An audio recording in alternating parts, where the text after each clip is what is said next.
এতদিন যাদেরকে ইসলামের পক্ষে মনে করতাম, যাদেরকে আমরা মনে করতাম যে তারা কিছুটা হইলেও ইসলামের ক্ষেত্রে দুর্বল, এখন দেখি এরা ওই স্বৈরাচারের থেকে আরো ভিন্ন মন্তব্য করছে ইসলামের।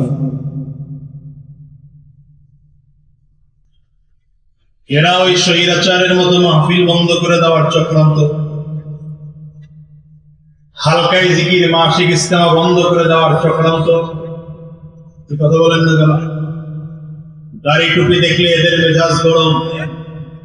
বাংলাদেশ যেন কোনোভাবেই মৌলবাদীদের অভয়ারণ্য না হয়, এই জন্য খুব সতর্ক।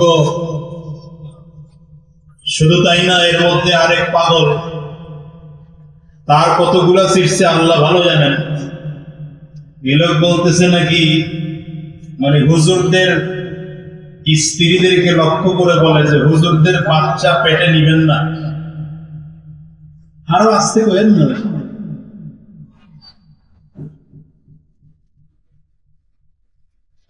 পরিস্থিতি হলো এদের এমন। আমি এই জন্য বলেছি যে বাংলাদেশের এই দুই জমিদারের যে কোনো এক জমিদারের যদি পতন হয়, তখন বাংলাদেশের আসল খেলা, ফাইনাল খেলা আরম্ভ হবে। কেন? মানুষ এতদিনের অবস্থা ছিল এমন যে 5 বছর ওই জমিদার ছিল, 5 বছর এই জমিদার ছিল, ঘুরে ফিরে তারা ওই দুইজনই মামা আর খালু আর চাচায় মিলে ঝিলে তারাই কথা বল না কেন? দুই জমিদারের মধ্যে থেকে একজন যখন দুপুরের খানা পাকানো থাকলেও না খাইয়া পালাইতে বাধ্য হইছে, এবার বাংলাদেশের অবস্থান ক্লিয়ার হয়ে গেছে। এখন কে ইসলামের পক্ষে কে ইসলামের বিরুদ্ধে নির্ণয় করা সহজ হয়ে গেছে। কি কথা বলেন না? এখন একদল টুপিওয়ালাদের পক্ষে, আরেক দল টুপিওয়ালাদের, একদল কোরআনের পক্ষে, আরেক দল কোরআনের, একদল দাড়িওয়ালাদের পক্ষে, আরেক দল দাড়িওয়ালাদের, একদল ইসলামের পক্ষে, আরেক দল ইসলামের। শুনে বলেন, একদল কোরআনের পক্ষে, আরেক দল কোরআনের। একদল বাংলাদেশে কোরআন কায়েম করতে চায়, ইসলাম কায়েম করতে চায়, শরিয়া কায়েম করতে চায়, আরেক দল বাংলাদেশ থেকে ইসলামকে শেষ করে দিতে চায়। ঠিক না ঠিক বলেন? ইসলামের গাছের গোড়া এত নরম না, দু চারজন চামটায় চাবে আর ইসলামের গাছের গোড়া উপড়ে পড়ে যাবে, ব্যাপারটা এমন নয়। ইসলামের গাছের গোড়া কোথায়? আঙ্গুলটা উঁচা করে চিল্লায় চলে বলেন, ইসলামের গাছের গোড়া কোথায়? আল্লাহ বলেন এরা ফু দিয়ে নিভাই দিতে চায়, এরা ফু দিয়ে যত নিভাইতে চায় নিভে না, বরঞ্চ ইসলামের আলো বাড়তেই থাকে। ঠিক না ঠিক বলে? এই জন্য এরা যতই বলে পীর সাহেব চরমনাই খারাপ, জনপ্রিয়তা কমছে না বাড়ছে। হুজুররা খারাপ এরা বলতেছে, কিন্তু হুজুরদের জনপ্রিয়তা কমছে না বেড়েছে? আল্লামা মামুনুল হকের আগের যে জনপ্রিয়তা ছিল, এখন জনপ্রিয়তা জোরে বলে না? পীর সাহেব চরমনাইয়ের জনপ্রিয়তা আগে যেমন ছিল এখন বেড়েছে না কমেছে? এটা বাড়তেই থাকবে, এটা বাড়তেই থাকবে। মনে রাখতে হবে, এটা 92% মুসলমানের দেশ। ঠিক কিনা বলেন? এটা 92% মুসলমানের দেশ। এই দেশকে 47 ভাগ করা হয়েছিল ইসলামের ভিত্তির কারণে। আবার সর্বশেষ 71-এ স্বাধীনতার ডাক দেওয়ার সময় ইনশাআল্লাহ বলেই যুদ্ধে নেমেছিলাম। সুতরাং এই দেশে ইসলাম ছিল, ইসলাম আছে, ইসলাম থাকবে। মৌলবাদ ছিল, মৌলবাদ আছে, মৌলবাদ থাকবে। কোরআন ছিল, দাড়িওয়ালা টুপিওয়ালা চোখওয়ালারা ছিল, আছে, থাকবে। যারা ইসলামের বিরোধিতা করেছে, একদল তো ভারত পালিয়েছে, আরেকদল পালানোর জায়গা পাবে না। হবে না।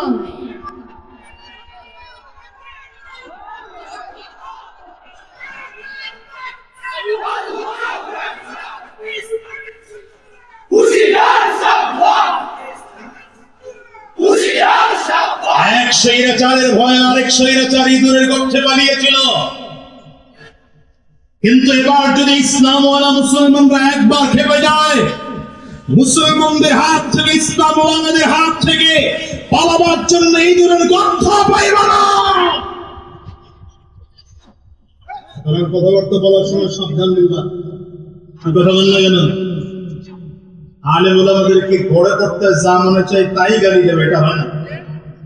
আমরা নরম ভাবেই চলি, নরম চলতে চাই, গরম বানায় না। আমাদের শরীরে যেমন আবু বকরের রক্ত আছে, আমাদের শরীরে কিন্তু ওমরের রক্ত আছে। আমরা প্রয়োজনে আবু বকর সিদ্দিকের মতো নরম হতে পারি, প্রয়োজনে হলে আমরা ওমর ফারুকের মতো গরম হতে পারি। আমি তো আগেই বলেছি ইসলামী আন্দোলন বাংলাদেশ আলহামদুলিল্লাহ এমন এক নেতা পেয়েছে, আলহামদুলিল্লাহ, আমির নায়েবে আমির, দুইজন দুই মেজাজ। ইসলামের পরিপূর্ণতা আসছে দুই মেজাজের মাধ্যমে। নবীজি ইন্তেকালের পরে ইসলামের প্রচার ঘটেছে দুই মেজাজের মাধ্যমে। এক হলো আবু বকরি মেজাজ, আর এক হলো ওমরি মেজাজ। আলহামদুলিল্লাহ আমরা আবু বকরি মেজাজের আমিরও পেয়েছি, ওমর মেজাজের নায়েবে আমিরও পেয়েছি।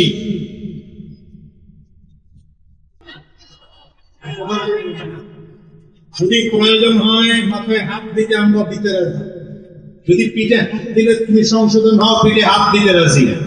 যদি হাত ধরলে সংশোধন হও, তাতেও হাত ধরতে রাজি।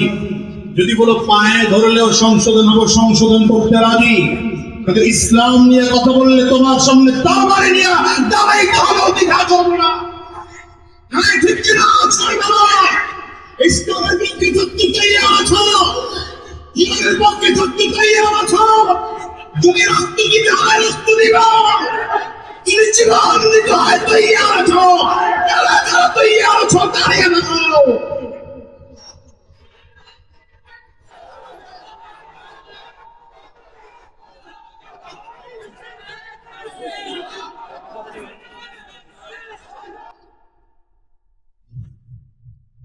আল্লাহ কবুল করুন, বলেন আমিন। আওয়াজ করে বলেন আমিন, চিল্লায় বলে বলেন আমিন। এই জন্য আয়াতে কারিমা তিলাওয়াত করেছেন। আল্লাহ বলেন ইন্নাল্লাযীনা ক্বালু রাব্বুনাল্লাহ, ইন্নাল্লাযীনা ক্বালু রাব্বুনাল্লাহ সুম্মা ইসতাকামু তাতানাজ্জালু আলাইহিমুল মালায়েকা ألا تخافوا ولا تحزنوا وأبشروا بالجنة التي كنتم توعدون। الله أكبر। জোরে দুই গুণ লাগবে, দুই গুণ। কয় গুণ? জোরে বলেন। এক নম্বর ঈমান লাগবে, ঈমান। বলেন এক নম্বর কি লাগবে? আরো জোরে বলেন। তিন থেকে বলেন, যারা ভিতরে ঢুকে যায় কথা। এক নম্বর কি লাগবে?